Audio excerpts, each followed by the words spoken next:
25 जून 1975 को इंदिरा गांधी ने जो है इमरजेंसी लगवाई थी।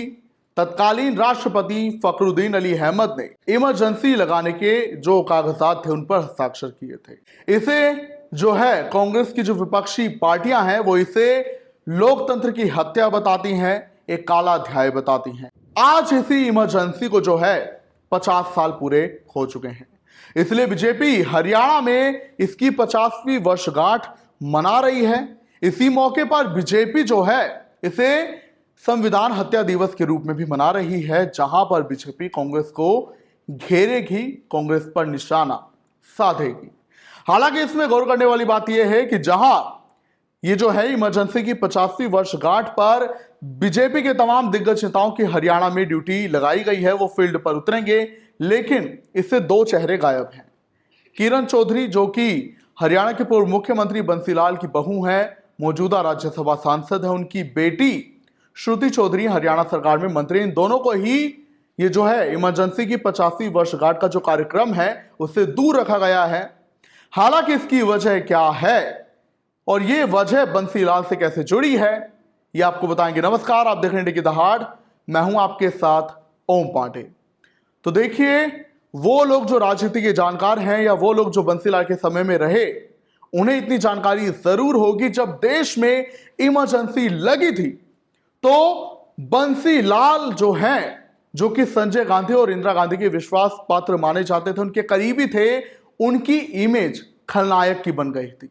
वो जो कभी विकास पुरुष कहे गए, नायक माने गए हरियाणा के विकास के, वो लोगों की नजरों में इमरजेंसी के दौरान, आपातकाल के दौरान खलनायक बन गए थे, जिसकी बड़ी वजह नसबंदी थी। दरअसल संजय गांधी, जिन्होंने जोरों शोरों से नसबंदी अभियान को कामयाब करने के लिए तमाम हथकंडे अपनाए और इसमें साथ दिया, उनके विश्वास पात्र और तब के मुख्यमंत्री रहे चौधरी बंसीलाल ने।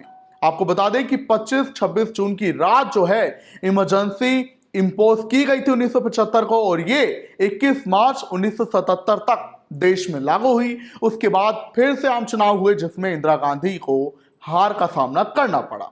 वहीं आपको बता दें, ये वही समय था हरियाणा की जनता का, हरियाणा की राजनीति का, जहां बंसीलाल की कुर्सी गई और चौधरी देवीलाल का समय आया, उन्हें कुर्सी मिली। और जैसे ही चौधरी देवीलाल मुख्यमंत्री बने तो उन्होंने बंसीलाल को हथकड़ी पहनाकर पूरे हरियाणा में जो है, हरियाणा में तब घुमाया था, लोग देखते रह गए थे। तो आपको बता दें कि जब ये नसबंदी का समय था इमरजेंसी के दौरान, तो जो है बंसीलाल, उन्होंने भी बहुत साथ दिया संजय गांधी का इस अभियान में। लोग परेशान हुए, तभी उनकी इमेज खलनायक यानी विलन की बन गई थी। उन्हें लोग दलाल तक कह रहे थे, और उसी से जो है, जैसे ही इंदिरा गांधी की राजनीति तब हाशिए पर आई, वैसे ही बंसीलाल की आई थी, लेकिन फिर से वो राजनीतिक खेला हुआ। तो बस इसकी वजह ही बंसीलाल है। आपको बता दें कि इमरजेंसी, जिसे कि जो है बीजेपी कांग्रेस पर घात करने के लिए, कांग्रेस पर निशाना साधने के लिए 50वीं वर्षगांठ के रूप में मना रही है कि कांग्रेस पर निशाना साधा जा सके, तो वो किरण चौधरी, वो श्रुति चौधरी जो कभी कांग्रेस का हिस्सा थी, भले ही बीजेपी में है, उनके जो ससुर थे किरण चौधरी के, बंसीलाल, वो तो कभी कांग्रेस से जुड़े थे, वो तो कांग्रेस के राज में ही, कांग्रेस से ही हरियाणा के मुख्यमंत्री रहे।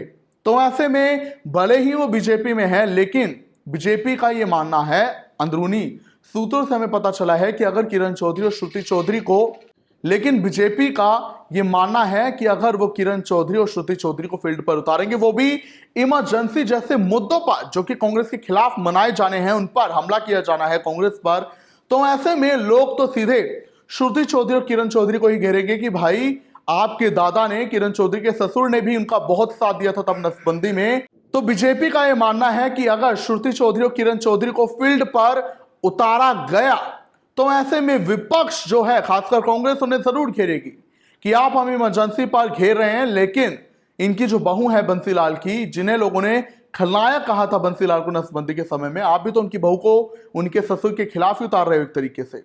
तो ऐसे में बीजेपी विपक्ष को किसी भी प्रकार का मौका नहीं देना चाहती, ना ही जनता को, कि जनता उंगली उठा सके, ये कहे कि ये उसी की बहू है, उसी बंसीलाल की बहू है किरण चौधरी, जिसने नसबंदी में संजय गांधी, इंदिरा गांधी का बड़ा साथ दिया था। वो खलनायक बन गए थे, उन्हें लोगों ने दलाल कहा था। हालांकि इसी पर जो बंसीलाल के पोते हैं अनिरुद्ध चौधरी, उन्होंने कहा है कि बीजेपी को गड़े मुर्दे उखाड़ने की बजाय जो है विकास की बात करनी चाहिए। इसका कोई औचित्य नहीं बनता कि इमरजेंसी के 50 साल बाद ऐसे इसे मनाना।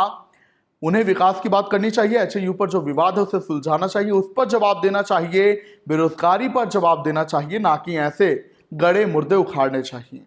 तो बस यही वजह थी कि किरण चौधरी और श्रुति चौधरी को फिलहाल फील्ड से दूर रखा गया है। इमरजेंसी वाले मुद्दे पर जहां लोकतंत्र हत्या दिवस भी मनाया जा रहा है बीजेपी के द्वारा। क्या कुछ आप इस वजह पर कहेंगे, हमें जरूर बताएं। फिलहाल आपकी जानकारी के लिए बता दें कि सीएम नायब सिंह सैनी करनाल आएंगे, जो मनोहर लाल खट्टर हैं केंद्रीय मंत्री, वो फतेहाबाद में रहेंगे। राव इंद्रजीत सिंह रेवाड़ी माफ कीजिएगा, राव इंद्रजीत सिंह जो है वो फरीदाबाद साइड में जो है इस कार्यक्रम में शिरकत करेंगे जो बनाए जाएंगे। इसके अलावा बड़ोली जो है प्रदेश अध्यक्ष वो पंचकुला में रहेंगे। तो ऐसे में काफी दिग्गज नेता की अलग अलग जगह ड्यूटी लगाई गई है। क्या कुछ आप कहेंगे इस पर, हमें जरूर बताएं। इमरजेंसी के बारे में आप क्या कुछ कहना चाहेंगे, ये भी हमें बताएं।